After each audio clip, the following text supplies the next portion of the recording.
Class 10-এ ভালো করে পড়, ক্লাস 10-এ মাধ্যমিকে ভালো নাম্বার পেয়ে গেলে লাইফ সেট, জীবন একদম ইজি। হ্যাঁ, সিরিয়াসলি। ক্লাস 11-এ সায়েন্স, হবো তো জীবনে ডাক্তার। সায়েন্স নিলাম ডাক্তার হবো বলে, সায়েন্স নিয়ে এসে দেখছি এরকম মোটা মোটা ফিজিক্সের বই, এরকম মজা মজা কেমিস্ট্রি বই, সাঁতরার ছায়া, এত মোটা মোটা ফিজিক্স কেমিস্ট্রির বই, মনে হলো পুকুর থেকে এসে যেন একবারে ডিরেক্ট সমুদ্রে, নদীটা দেখতে পেলাম না।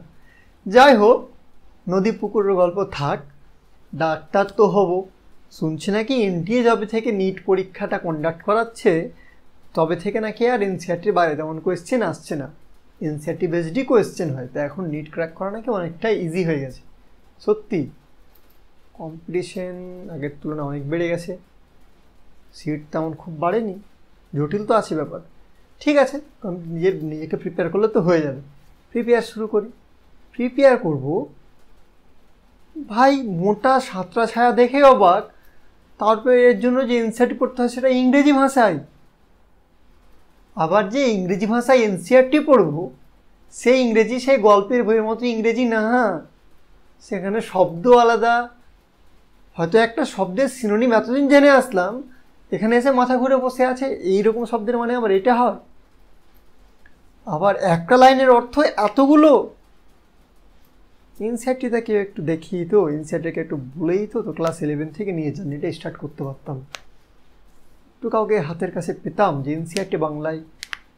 কেন, অনলাইনে তো অনেক কেউ পড়াচ্ছে, দেখতে পাস না?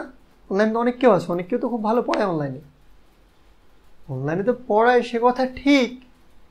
ওগুলো তো আবার হিন্দি ইংলিশ, মানে হিংলিশ বলছে যে, ইংলিশ একটু বাংলার কম্বিনেশন ইংলিশটার অর্থগুলো জেনে নিজের মাতৃভাষায় কম্পোজনে, কারণ গল্পের আকারে মনে রাখতে পেরে পড়লে তো একটু বেশি আনন্দও লাগতো, বোরিংও লাগতো না, জিনিসগুলো ডিফিকাল্টও লাগতো না।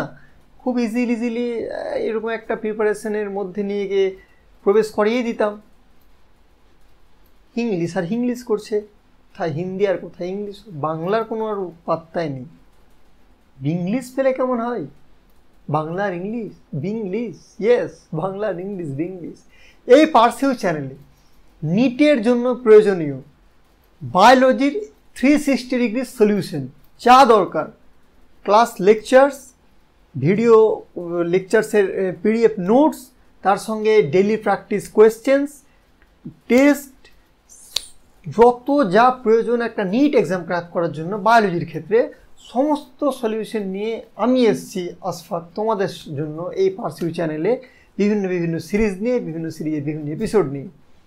তো সাবস্ক্রাইব করে সঙ্গে লেগে থাকে, যদি তোমার স্বপ্ন থাকে ডাক্তার হওয়ার, তো অবশ্যই খুব হেল্পফুল হবে তোমাদের জন্য এই চ্যানেলটি। Wish you all the best.